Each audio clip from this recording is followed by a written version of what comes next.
Today is the last and the third day of the International Conference on Emerging Trends in Chemical Sciences, conducted by the Postgraduate Department of Chemistry, Farook College. The first technical session of today will be handled by Professor N. Nonappa, Associate Professor of Material Chemistry, Tampere University, Finland. He is a passionate researcher and a dedicated teacher. Yesterday, we have heard him, and today he will be continuing the same topic, seeing nanoscale assemblies in 3D. Sir, you have 30 minutes to present your topic and 5 minutes for interaction.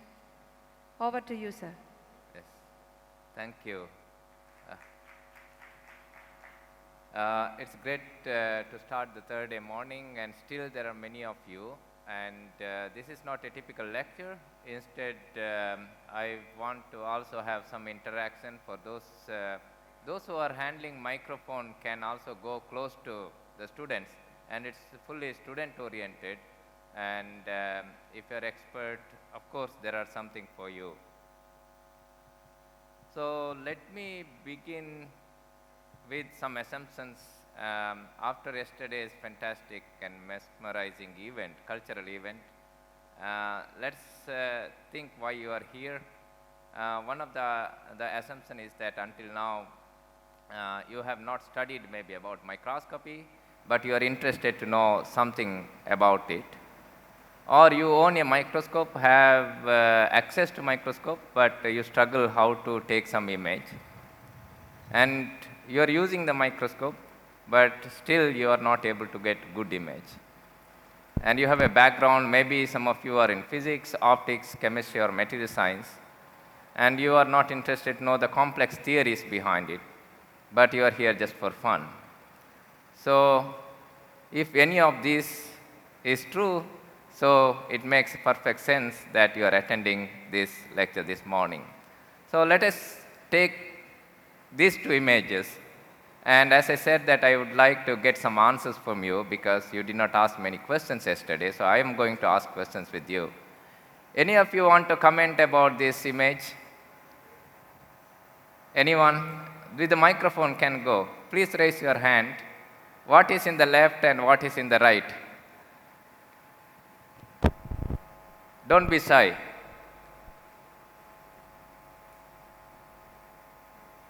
What do you think that is in the left and what do you think it is in the right? Well, both are human beings. Both are human beings is one, yes.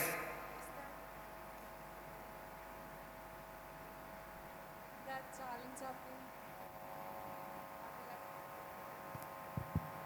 Charlie Chaplin. Oh, Charlie Chaplin, that's a good answer. And what about the other side, towards the right of you? It seems like an infant child or something. An infant, yes. Okay, let us think what is this, right?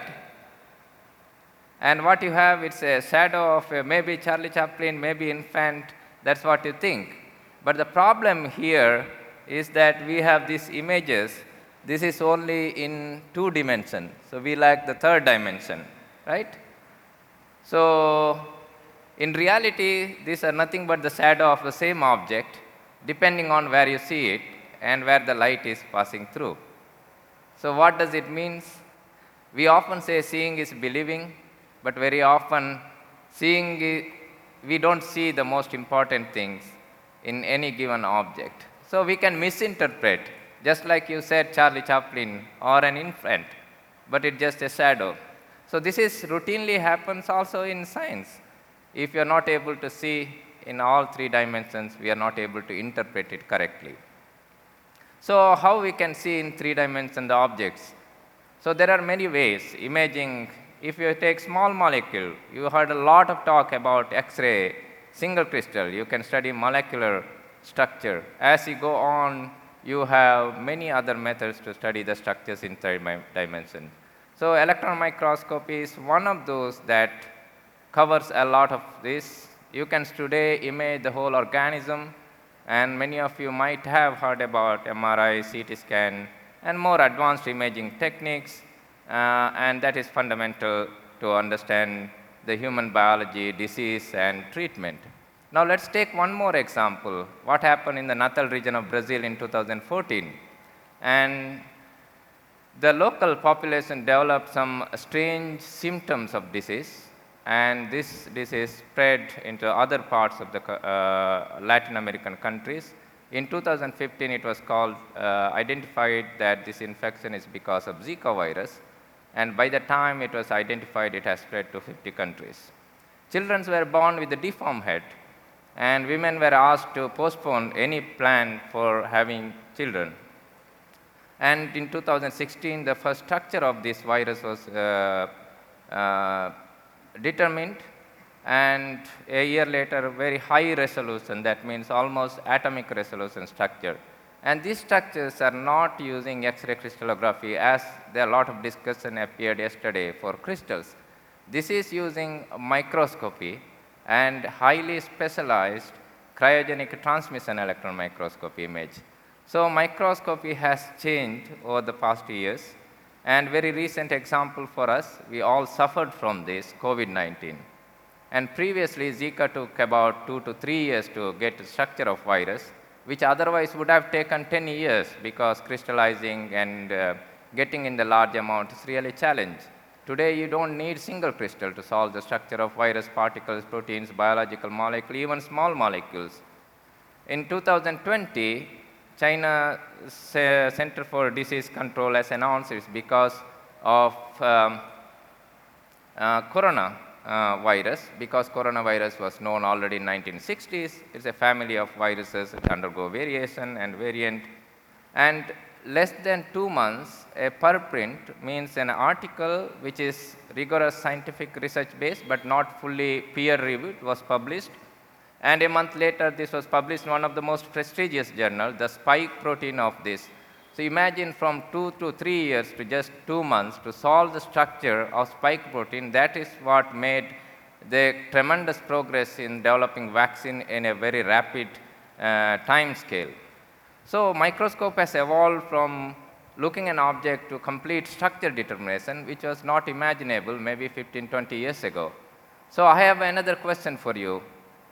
Who want to define a microscope or tell what is a microscope? Anyone? Students?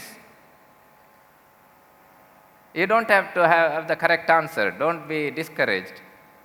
I just want to, or raise your hand if any of you have used a microscope or seen any type of microscope. Okay, that's good. So then who want to tell me what is microscope? Because you are not asking questions, so I am asking questions. No one? Yes, there is one.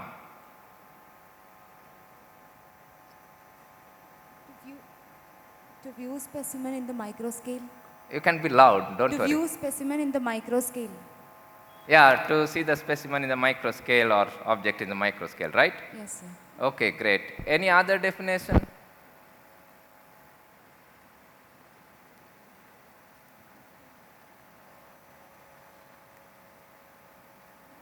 An instrument used to magnify smaller. Ah, brilliant. An instrument used to magnify smaller objects. Exactly. Very good. So we can simplify the definition. It's a tool or instrument or device to produce a magnified image of an object or details inside an object, which can be captured or simply visualized using variety of methods. So irrespective of whether a $1 microscope or $10 million microscope, they have something in common. They have a light source, they have a set of lenses, and you have, that's called source, then lenses, and you have some detector, you have something called camera to capture this. So this, all technological progress has been made with the light source, with the lenses, with the detector, and image capture. But the principle of microscopy remains the same. So if you know the basic principles, it's just understanding how, and as you change to different types of microscope, things change. So the task of a microscope, as you said, to produce and magnify the image, to separate the details, which you call also the resolution, and render this image so that we can take this image, analyze this image, interpret, and come to some conclusion, eventually make some decision. So microscope has evolved. I don't have complete list of all the events that has occurred over the last 600 years, but the progress has been very slow until 1920 in microscopy. And what I will discuss a bit more about electron microscope, the transmission electron microscope, which was first built by Hans Ruska in 1931, and then he got Nobel Prize in 1986. It's a long wait of more than 55 years. Then there is a cryo-electron microscope.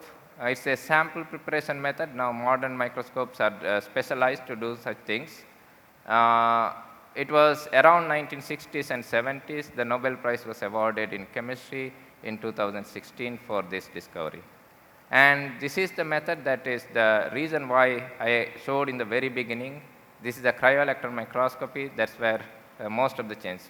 So many of you know about microscope. We can consider a magnifying lens as a very simple microscope, right?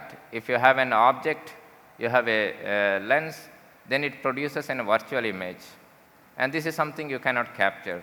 Now instead of one lens, if I put two lenses, it becomes a compound microscope that you routinely use in school, or nowadays it is a famous toy. And if you invert these two, then you can also make a telescope. But telescope has made a tremendous progress already many centuries ago, unlike microscope. Why? If you look at microscope history, you come across Robert Hooke's microscope, who studied the cork cells. These are not biological cells, and also some insect. But there were problems to get a good image. As you move away from the center of the lens, you are not able to get good image. This is called aberration. There are multiple types of aberration. Today this aberration can be corrected, but that time it was not possible. Then Leeuwenhoek has overcome this problem by taking a small single lens microscope, which is like 1 millimeter. You take very close to your eye and the object, then you can magnify an object up to 400 times than the original size. That is tremendous. Again, the story goes back. Double lens, single lens, double lens, and Robert Brown's microscope looking at the nucleus of onion. But everything has changed after 1920. That's because in the 1880s, Hans Abbe and Carl Zeiss proposed Abbe's diffraction limit. And this is a formula where it depends on the wavelength of the light and the index of refraction and the sin alpha, that is the angle between, if you consider this is the optical axis. By using this, you can say what is the resolution. A resolution, when I mean, if I say 1 nanometer resolution, doesn't mean that I am able to see 1 nanometer object. It's our ability to separate two objects that are residing in that particular distance. So optical microscope, if you take visible light as a source of light, then you can routinely see as low as 200 nanometer in good optical microscope. Today, there are methods to see nanometer scale using what we call super resolution microscope, which I am not going to discuss. So modern optical microscopes are also becoming complex because you can do multiple things in them. It is becoming very important in biology and also in geology to characterize minerals and soil samples, in agriculture, in all. But what happened in 1920, we were talking about light, and the wave particle theory and the wave particle duality has changed everything. The idea is that electrons under vacuum behave much like light. Now you can think you can change, instead of light, you can also use electrons as a source of light. But you need electromagnetic field, and you cannot use glass lenses. You need to use something else. So this is where the technological changes has occurred, and you can simply take the wavelength. By changing the wavelength, you can change the resolution. So this is all based one after the other. everything is built based on previous discoveries. So it's a beautiful example how hundreds of years of discoveries has led to continuous improvement in microscope. So the idea is that if you have electron, you can apply certain accelerating voltage, then you can also achieve high resolution imaging. Today you can see atoms, atomic scale resolution, even subatomic resolution using some of the most advanced instruments. And Professor Pradeep is setting up one of the best cryo-TEM center in India, in IIT Madras. I strongly suggest you that you must visit there when it is in a working condition. And that's a rare opportunity for you to see. The first electron microscope, I said, Hans Ruska and Max Knoll, and they got Nobel Prize in 1986. And he was able to get only the resolution of a simple optical microscope, but then by adding multiple lenses, he was able to improve the resolution. And in 1937, scanning electron microscope was discovered. Now, an ideal scenario, I want you also to see what is a scanning electron microscope. Since most of you don't have laptops here, access, but if you have a possibility, you can also go to this website, do yourself. And I may run out of time, but I want to show you how it works so that you can practice. If needed, these lectures are available on YouTube. I can send the link to you and you can go through. But I will quickly go through what is scanning electron microscope, how it works. Can I get this to the screen?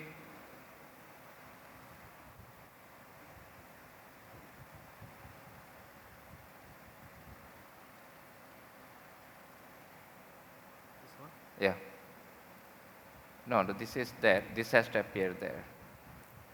Oh, okay.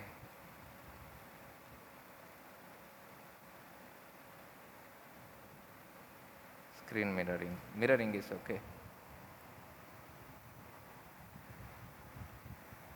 Because Professor Pradeep has requested me, so I really want to demonstrate you how it works rather than telling, because you have seen a lot of microscope images, but you might be wondering how it works. This is called a microscope simulator. You can actually simulate and see how everything works, and you can understand it better. You don't need to read the complex theory. And yes.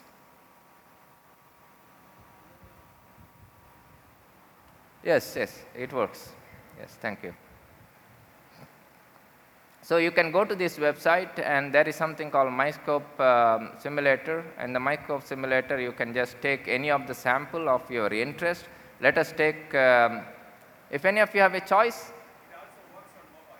It works on mobile perfectly, great, thank you. And you can take any butterfly wings, let us take. And when it is loading the sample, in the right side, if my Wi-Fi is fast, then it will also show the ray diagram or schematics on the right side. Oh, yes, it's loading. You load the sample, but for some reason it's not working here. Yeah, now you can see. And it shows here, you click evacuate. This is actually what happens in the microscope. And yes, and you can choose some, I mentioned about accelerating voltage. So you take some accelerating voltage, select some spot size, hide within the sample, and switch on high electron volt. Now you start to see the electron beam here. What we have a source, and then we have condenser lenses, then we have the sample here, the beam, and then what you see is the detector. There are multiple types of detectors you want to detect. The way scanning electron microscope works, when interact with the sample, it generates either second electrons or backscattered electron. Therefore, if you see the microscope, you have certain type of detectors. It can also produce X-rays, so you can have X-ray detector, you can do the mapping.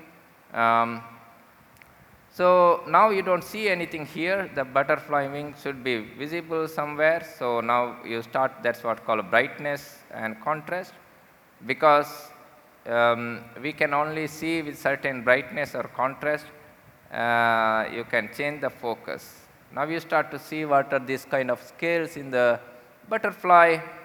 we can increase the magnification, then you start to see the finer structure. I mentioned you can increase the magnification, you can get finer structure, you can go higher and beautiful, almost nano level structures. And this can be, then you can acquire, or if you want, you can save this image, you can play with this. And you don't have to go to a microscope to get trained, because maybe you are not interested to use microscope, but you are interested just how it works to learn. This is one type of microscope where you need a conducting sample or conductive coating, so you can save this if needed. So you can change the sample and it works perfectly fine. You can practice, you can learn how different voltage, how spot size and focus brightness affect imaging. Now there is another type of microscope that I want to show. This is a transmission electron microscope. And what the difference in transmission electron microscope is the way you have to prepare the sample, which I will come bit later after this. Since I am already here in this presentation, I can already explain how it works. Transmission electron microscope is quite complex. You have even more multiple lenses. You don't have to remember anything. And then you need to have some sample which is electron transparent, means extremely thin. And it all works under high vacuum, so that has to be vacuum tolerant. How it works, it's the same. You have a TEM simulator, and this simulator guides you. You don't need to know anything. It tells what to do. And it highlights the action that you have to take next with a yellow color. So here this is called a TM holder, and then you choose some sample from the library available. If it's a nanoparticle, what you saw, that red crosses are called TM grid, and it's now loaded, and you insert the sample, and we do the same. We evacuate and we insert the sample. And then you also have to use certain accelerating voltage, which is much higher here because the beam has to go through the sample. You switch on the beam. Now you can see it's a ray diagram showing how there are multiple lenses and apertures, what is the effect of them. And the sample is here, and sample is passing through. The electron beam is passing through the sample. Previously, electron beam was on the sample, and then you have backscattered electron or secondary electrons.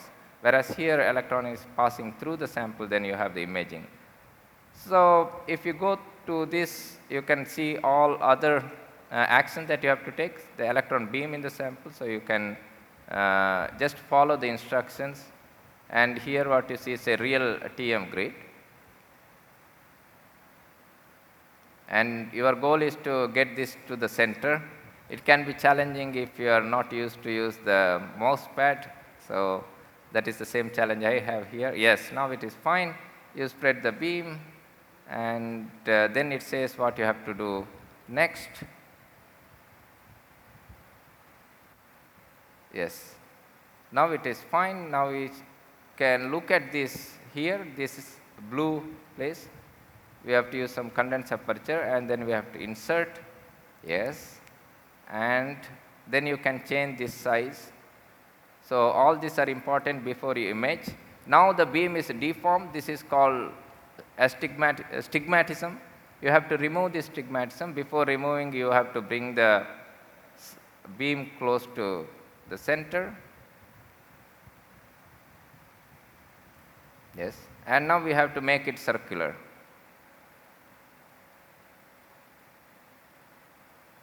Yes, and we can choose some magnification, and you already see your metal nanoparticle here. And there is always some issues because of the non-uniform height, which is called Z height, that the height with respect to the optical axis.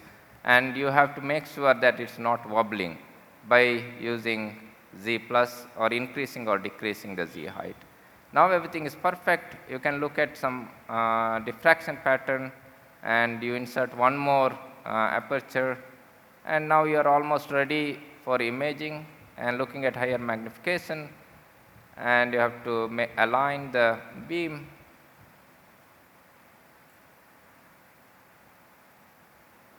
Okay, now it's fine. Now you are ready for imaging. Now you may have certain area. You said the object of interest you want to magnify, so you move that to the center uh, and you can continue. So there are many things you can do. You can take any other sample available in the library and you can play around with this, and it's also useful for expert even if you are expert. Let's go for bit medium. I will go through this bit faster as the process is simply repetitive.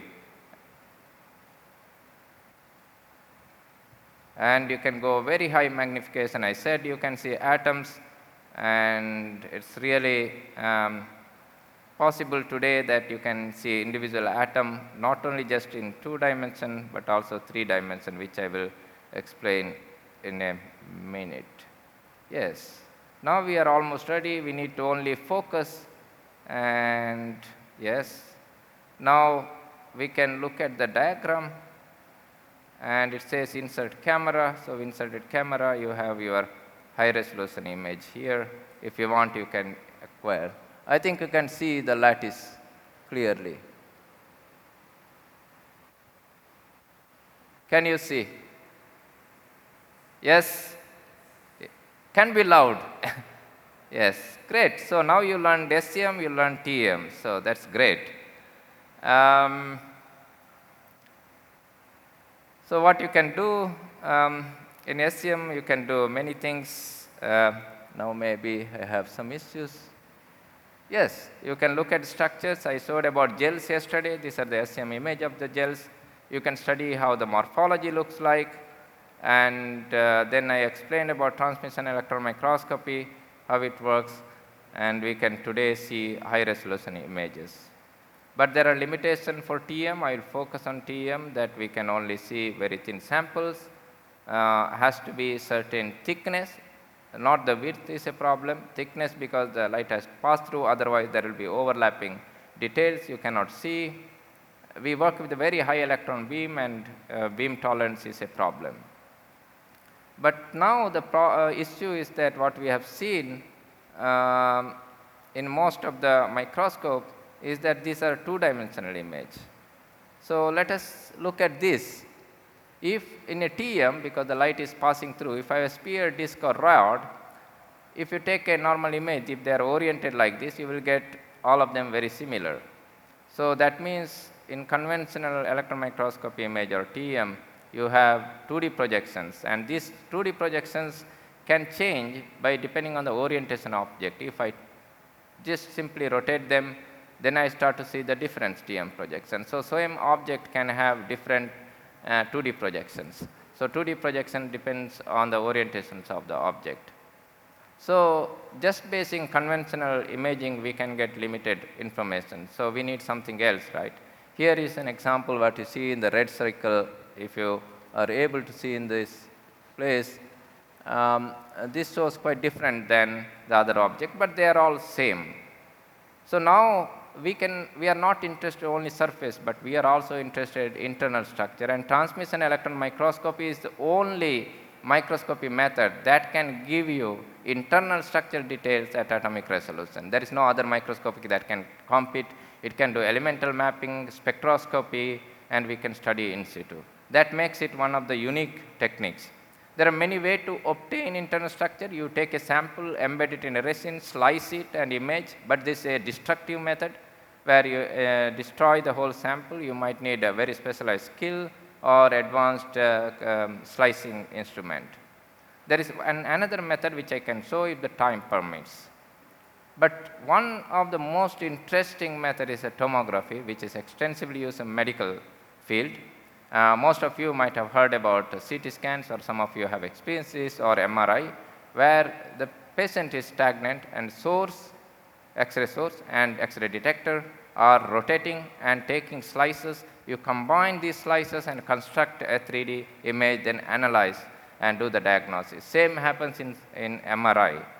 But in TM, you can rotate, you cannot rotate source and detector because it's impossible. Technical reasons and the vacuum and the sensitivity of the instrument, you can only rotate the sample, that also at a limited angle. Now, by collecting, if I have some objects, um, if I am able to collect many 2D projections, I can collect them and do a construction and get the 3D structure. It is already known in 1968 that we can do this, apply for TM. But it was mostly in biology. Little has been known in material science. Here, so if I have an object something like this, it is a TM image of a nanoparticle assembly, which many of these you have seen.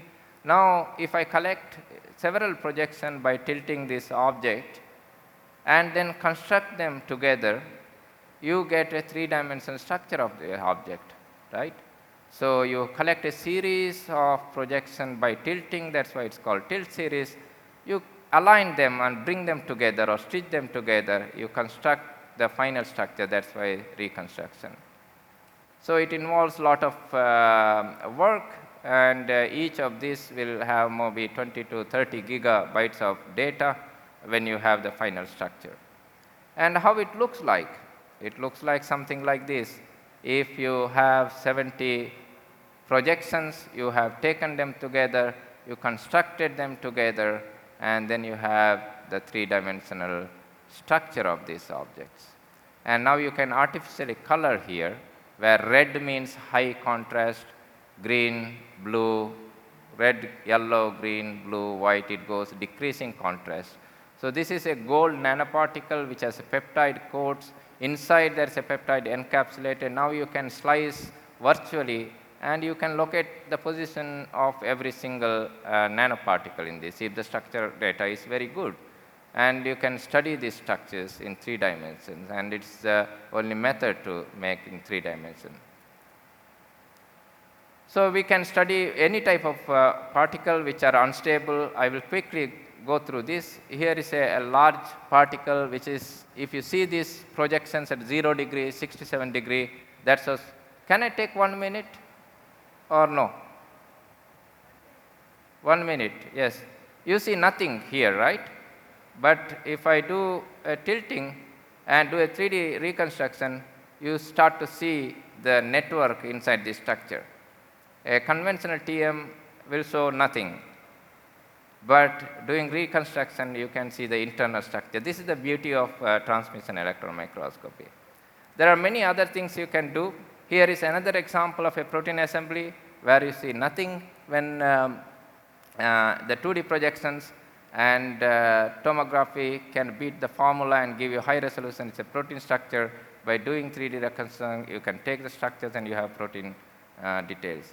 This is not all. If you are interested, you can read. Many groups are working individual atomic resolution tomography. It's a group called John Miao.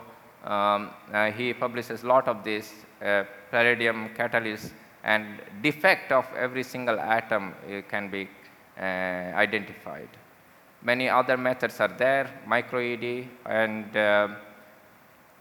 if you are interested to know more, my lectures on this are available. It is free for you to access, or I will continue to update. And you can take a photo, or I can also send the link. Thank you. I am happy to answer questions if there is time, if not after this.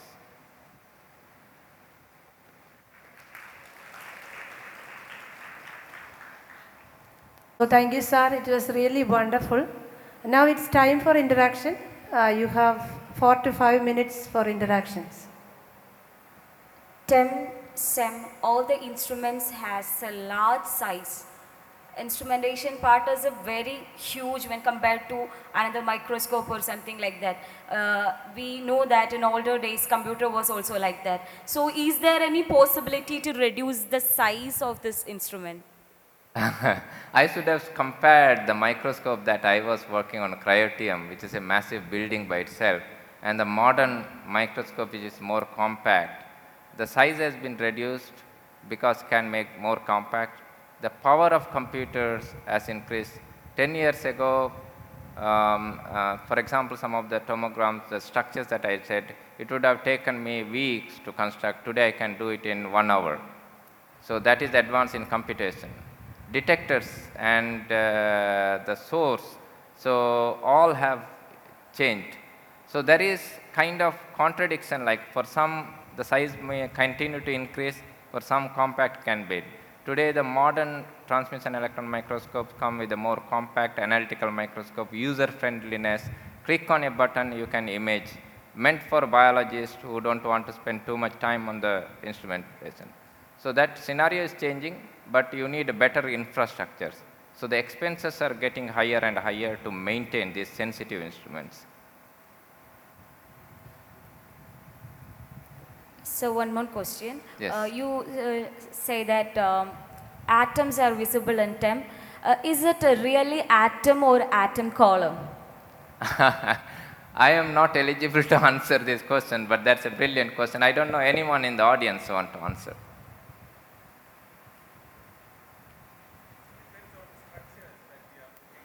Yeah, depending on the structure that you are looking at is one answer. But if you are metal which is highly stable, I think you can look at.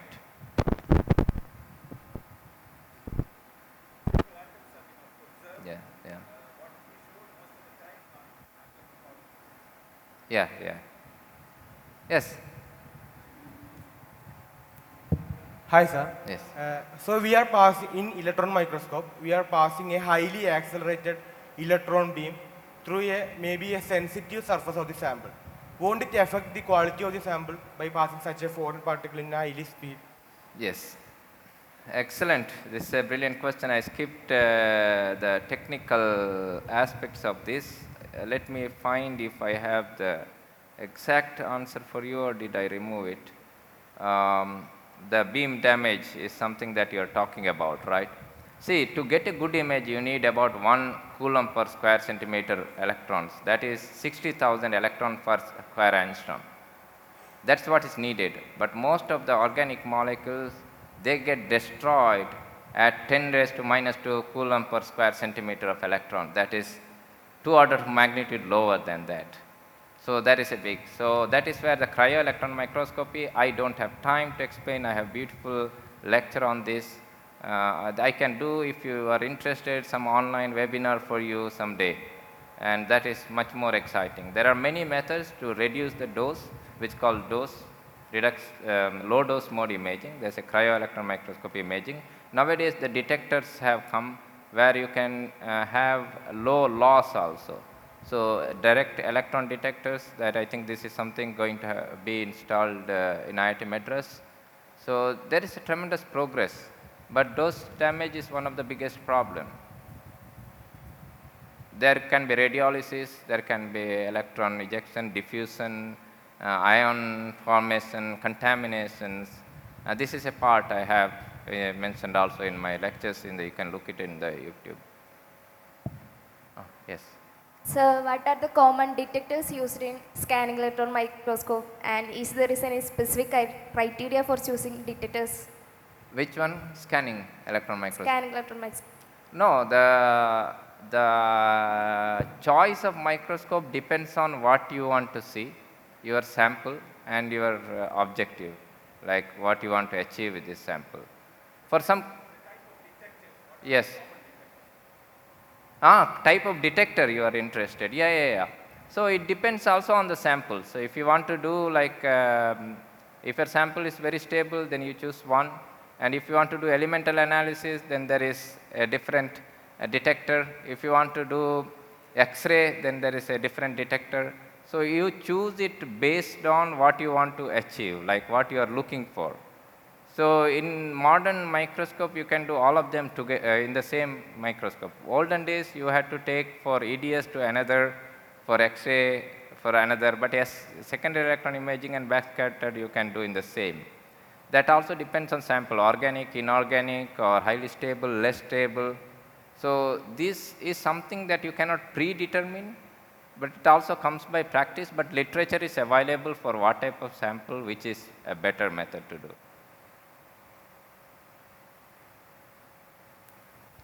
So one last question. Evacuation is the process in TEM, so it is taking us so much time. Is the modern TEM is working in a limited time, or it's also required a long time period? Yes, olden days, yes, it was a long time. Modern, there are certain processes where you cannot change the time, But modern microscopes are fully automated, so there is low chance that there can be any vacuum breakage. So yes, it has changed, and fully automated sample loading is there, so that saves a lot of time than the manual loading and pushing all the button to evacuate and yeah. Yes, sir. Thank you, sir. Thank you. Her topics of interest include investigating liquid-liquid interfaces for strategic design of functional materials with potential applications ranging from sustainable energy technology to a point of care diagnostics in the focus of her research group. In addition, a solid understanding of the interfacial properties could be essential for the efficient development of advanced nanomaterials. Thank you, ma'am, for your kind words and appreciations. So, as the chair mentioned, I will be discussing about the interfacial tension-induced morphology tuning of polymer nanomaterial composites at the interface of two immiscible liquids. So, as we know, the material scientists or polymer technologists are actively working on incorporating multifunctional nanomaterials into various polymers so that you can apply it for various research domains ranging from health monitoring devices to sustainable energy technologies. So as you can see in this tree, there are several applications which is shown. It is ranging from supercaps, batteries, fuel cells, hydrogen storage, coatings, and biosensors, etc. So when we make the polymer nanomaterial composites, there are several challenges which we need to focus on, and primarily there should be good interfacial interaction between the nanoparticle or the filler with the polymeric matrix. So in order to show the importance, I'm just showing you an image of CNTs which is dispersed in the solvents. So in one case, it is functionalized CNT and the other one is the pristine CNT. So the CNT surfaces have been functionalized with functional groups which is attractive towards the polar solvents. So when you compare the stability of these dispersions, initially they are stable or you can see good black solution, and that is because of the good dispersion of CNTs in the liquids. At the same time, if you let it sit for 4 hours, the pristine CNTs are getting settled and the other one is still intact. The reason is that the CNTs has high van der Waals force of interaction. Because of that, they will try to aggregate and it will be settling. At the same time, when it is getting functionalized, they will be interacting with the solvent and it will be stable for several hours or even days. And this is true for the composite fabrication also. There should be good interaction between the polymeric matrix with the materials. So, in order to develop such composites, it is better to synthesize them through the polymer nanomaterial hybrids in an in situ manner. So, and additionally, when we look for the structure or morphology of the nanomaterials, I have just chosen one work which was published in Nature Communications. So you can see with respect to the shape of the fillers or the nanomaterials, the percolation threshold is changing. Percolation threshold is nothing but a minimum concentration of fillers which you need to incorporate into the polymer matrix to extract the properties. So here in the x-axis, when you look into this one, the x-axis is a silver mass fraction and y-axis the percolation threshold. So with respect to the dimension of the nanoparticles, for example, first one is the silver nanoparticle and second is the flake and third are dendrimers. So when we have the nanoparticle, the percolation threshold is very high. Similarly, when you have aligned flakes, they also have high percolation threshold.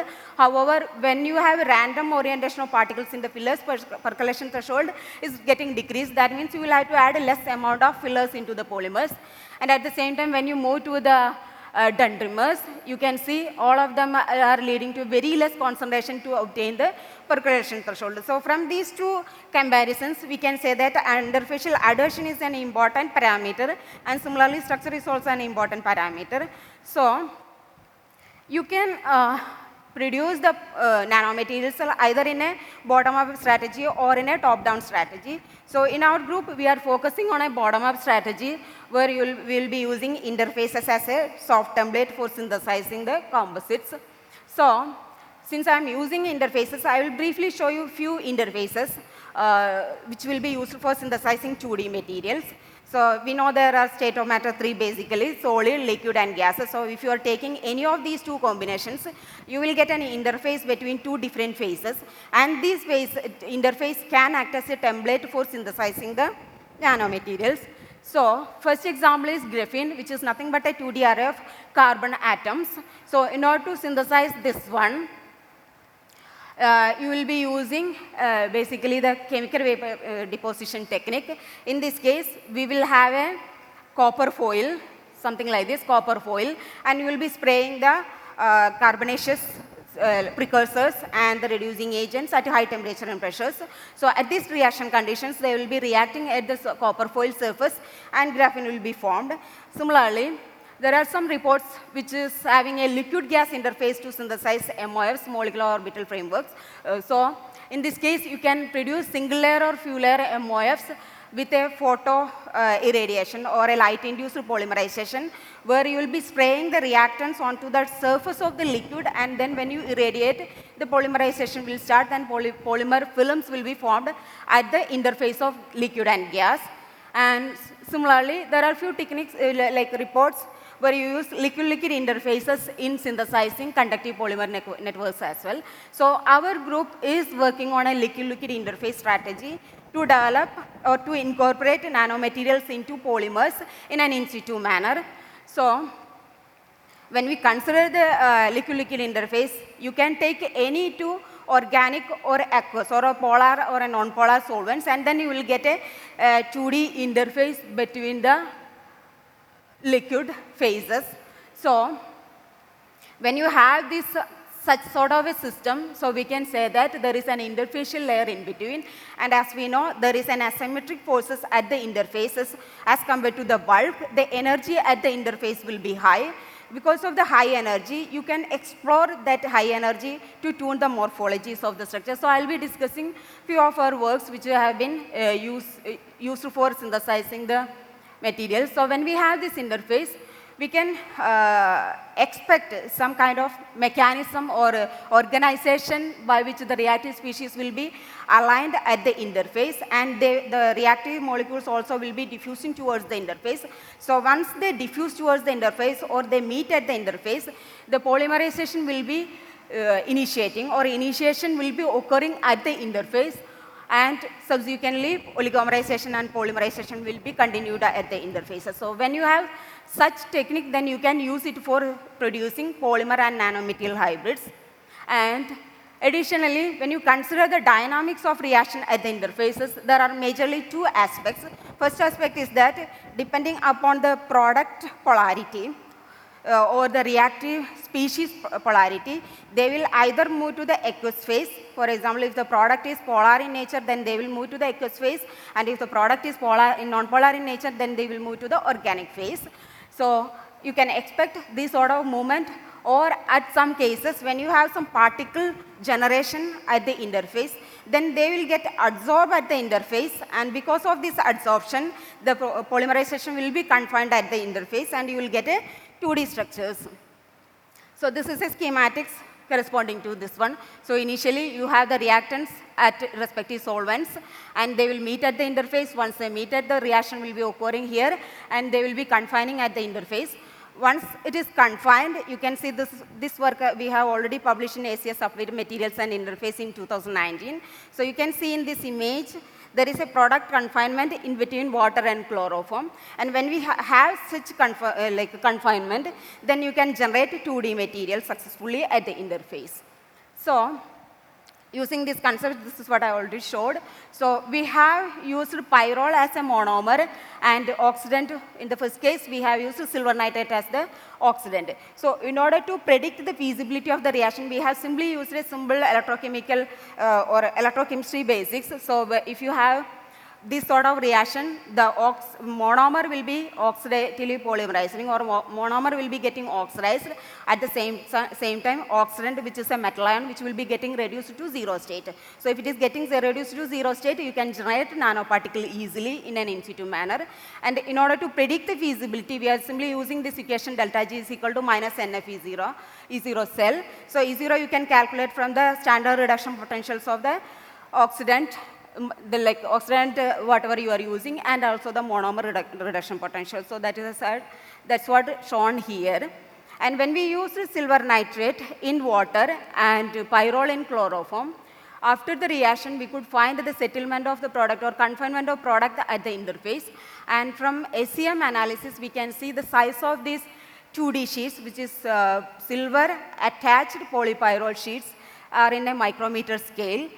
Interestingly, when we used APS, ammonium persulfate, as the oxidant, the product was diffusing to the polar phase because of the polar nature of the product, and we were getting regular spherical shapes for the polypyrroles.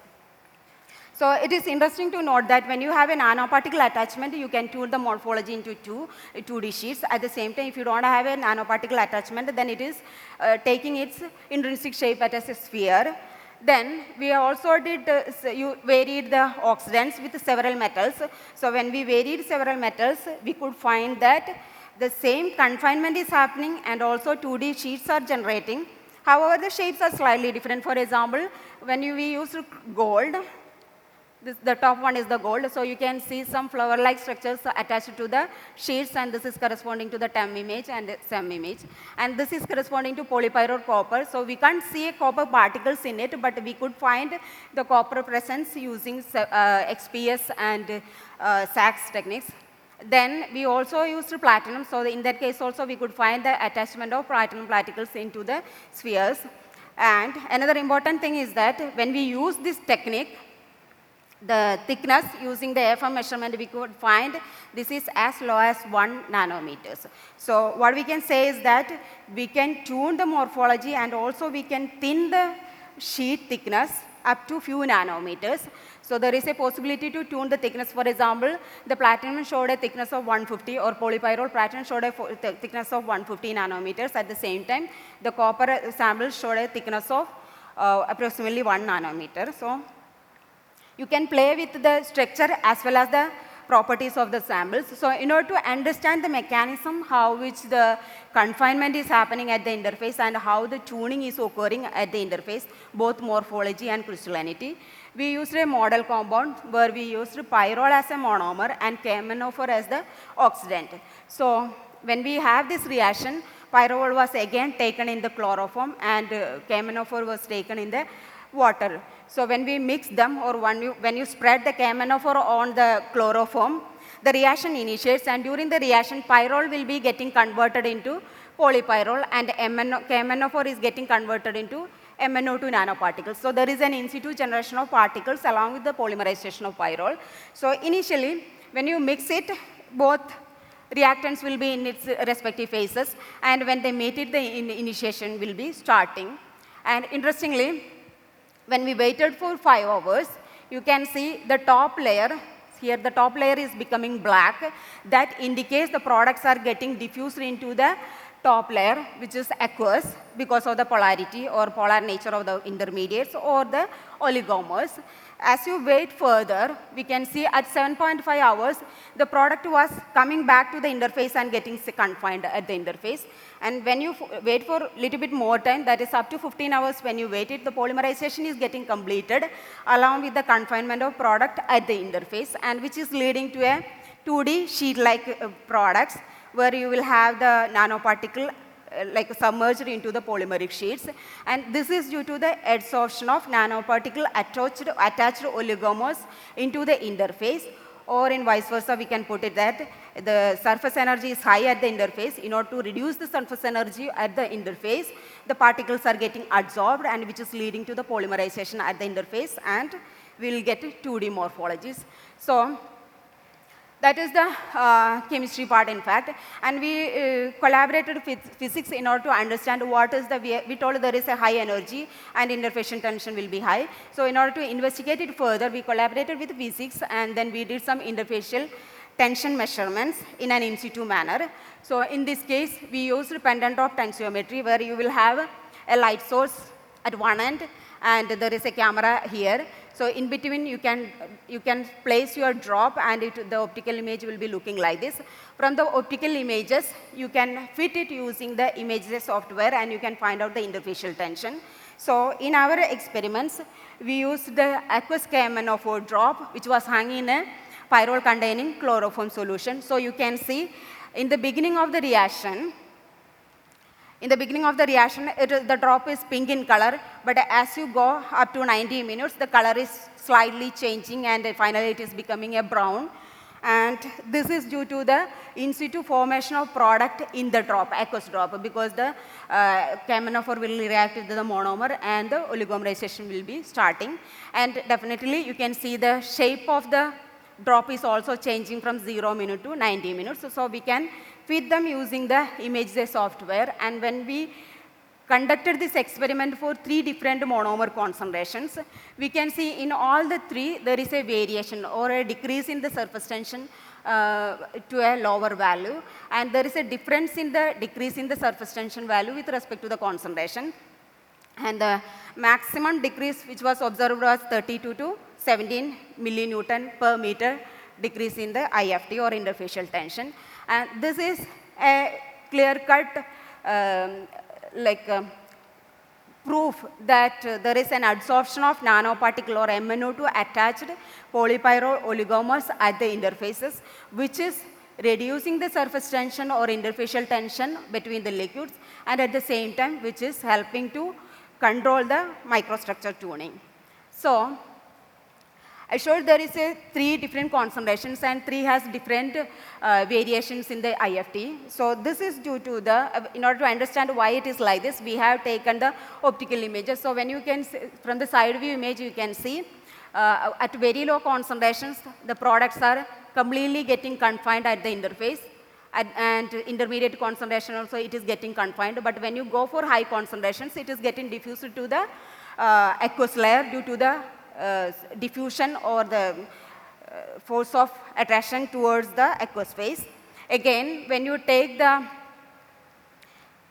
top view images, we can see at very low concentrations, the coverage by the products at the interface is less, and at intermediate concentration, there is a full coverage by the products at the interface, and at high concentrations, we were not able to take the images because of the focusing problem. So from this, we can conclude that there should be enough amount of products at the interface, then only there will be adsorption. If it is more, then they will be getting exposed to respective solvents depending upon the polarity. So this is the reason why there is a variation in the interfacial decrease at different rates for 3 different concentrations.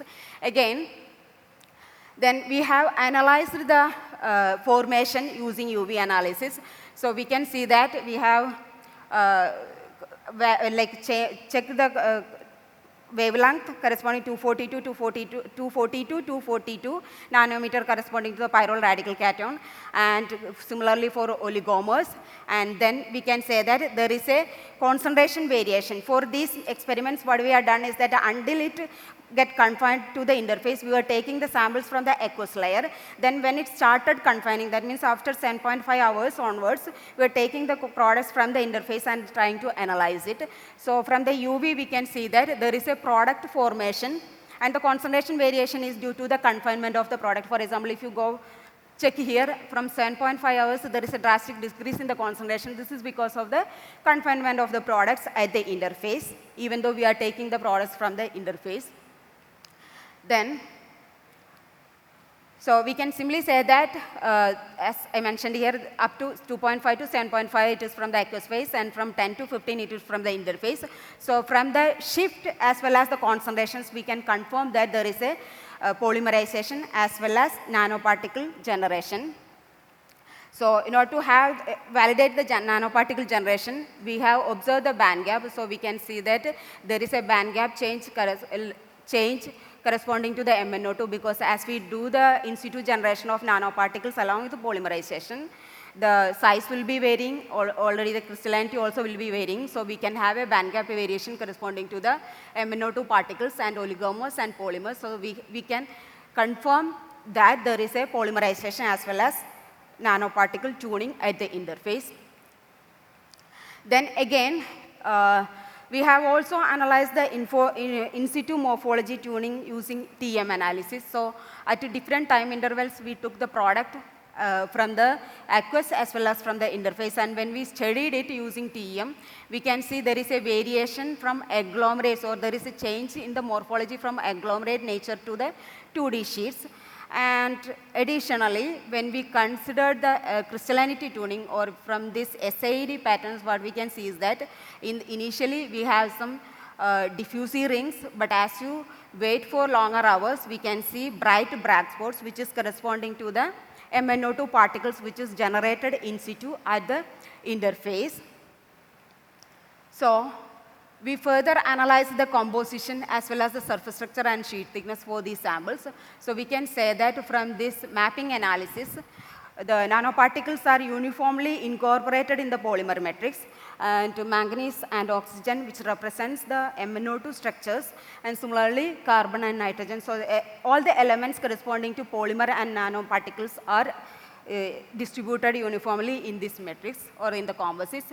And additionally, when we analyzed these structures using AFM, we can say that there is a submerged nanoparticles, which is of size approximately 6 nanometers in the polymeric matrix, and this is done on a 4 micrometer square area.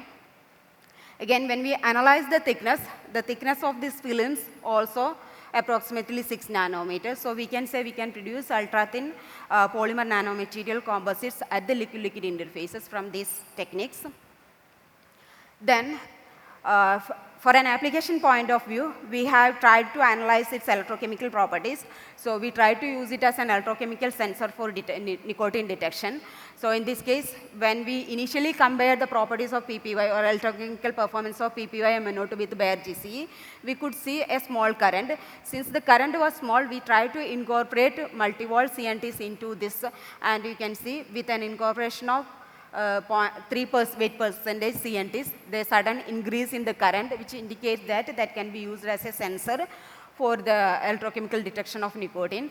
And again, the samples were highly ink nature, so we could print on any surface. So in order to demonstrate it, we have used a sensor that is a commercially available system. So where we have coated our product or a PPY MnO2 and then try to measure the sensing behavior. So we can see that there is a good sensing behavior or electrochemical sensing activity for these composites on a commercially available electrode, screen printed electrode. So again, additionally, we tried to work on different composites. So this was the next work we did, where we used polymerization of E dot along with the generation of gold, silver alloys. So we have worked on polymer metal, then polymer metal oxides, and then we went for the alloy fabrications.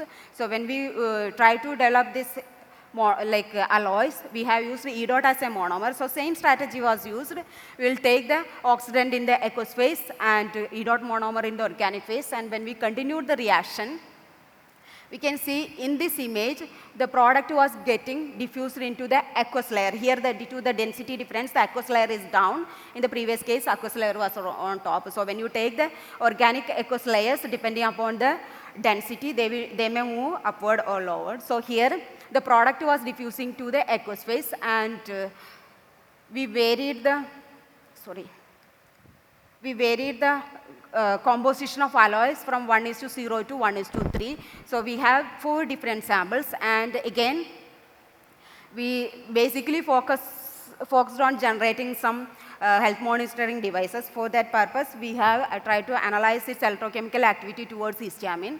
So we can see at a particular ratio of gold and silver alloys, we could get a better electrochemical characteristics, and then we went for the in situ monitoring of histamine released from neural cells, so which was again in collaboration with the biotechnology department of NITC. So where they developed they worked on the SY5Y neural cells, which is a neural cells corresponding to our body fluids. So these neural cells can produce histamine, which is a neurotransmitter, and in order to produce histamine from the neural cells, initially we will add the histidine, L-histidine, which is the precursor for histamine, and then you can add a triggering agent, which will be a KCl. So when you add KCl into this grown neural cells which has the histidine, the consistently histamine will be released. So when the histamine was released from the neural cells, we could detect it using our 3 electrode systems. So you can see in the graph with respect to the addition of KCl, there is a consistent increase in the histamine release, and we can say that the histamine released from neural cells can be in situ monitored, or in a real time we can monitor it, and which can be developed as an electrochemical sensor for real life application. So that's all I had to show here. So in conclusion, what I can say is that high IFT or interfacial tension at the liquid-liquid interface drives the interfacial adsorption of nanoparticle attached oligomers, which help in tuning the morphology and also its properties. Then the pendant of tensiometry confirmed the gradual decrease in IFT during the in situ generation of polymer nanomaterial composites. Further, we can say that uniform distribution of nanostructures in conducting polymer matrix by an in situ manner was achieved, and this is one of the challenges which is usually faced when we go for producing polymer nanomaterial composites, the uniform distribution of particles for a longer time.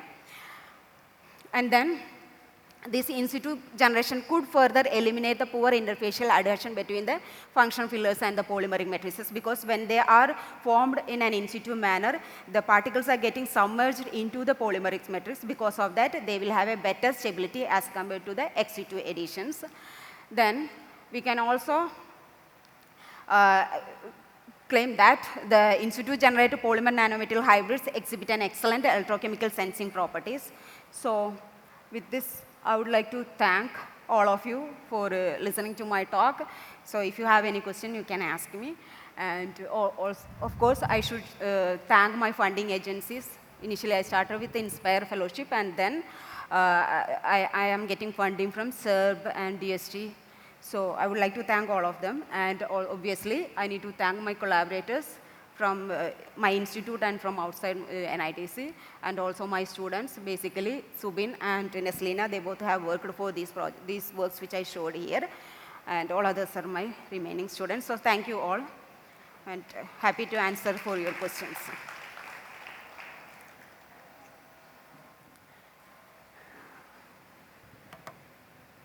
It's time for interaction. You can take 5 minutes for asking questions. So as I understand, the polymers and the nanoparticles are formed in situ, and they are together forming the composite at the interface. So the kinetics of polymer formation and the kinetics of nanoparticle formation are different. Yeah, it is different. And as a result, the nanoparticles oftentimes, if it is metallic, their kinetics would be much faster. That would mean that the polymer that got formed will be originally some oligomers may be attached, and then this is polymerizing. In that process, the nanoparticles would be embedded. Quite a bit of nanoparticles may be embedded in the structure. So my question is there a difference in the structure of the composite in situ production versus ex situ production? In the ex situ production, we will control the morphology or the nanoparticles using several other techniques, right? So when we mix polymer with nanoparticle, depending upon the nanoparticle we add, they will have different morphologies, and their even the crystallinity properties also will be different. Talking about the composite structure, will it be different? Actually, previously when I worked with the Samsung, I did work with the Samsung Electronics for their conductive displays. So the main problem was incorporating nanomaterials in the polymer uniformly, because they will segregate because of the interactions. So that is the main challenge they were facing. So in order to overcome that challenge, I tried using this in situ method. So here what we can see, even the PPY MnO2, the particles were uniformly getting embedded in the polymeric matrix. In the other case, depending upon the density of the particle, they may settle even if you wrap it around. So a related question is the structure of liquid. Liquids have structure at the interface, right? Is the liquid structure reflected in the polymer structure? We didn't go in deep into that one. Obviously, there are some reports, depending upon the polarity, the product will be moving, because I already showed the P dot case, it was a core shell structures, not sheet lectures. I didn't show that one, the TM results here. So in that case, because of the polarity, they were diffusing into the aqueous phase, and since it was diffusing into the aqueous phase, the particles were getting wrapped by polymers in a spherical manner. So my last question is, there are a lot of polymers that can be made, lots of nanoparticles that can be made, but composites can also be made. Is there a unique polymer, particle composite that can be made by this method in comparison to other methods? To be frank, this interfacial polymerization was originated long before, but the in situ generation of polymer nanomaterial composites are least studied. So I can see very few literatures on this technique, so we are still exploring. We didn't study this effects or this one.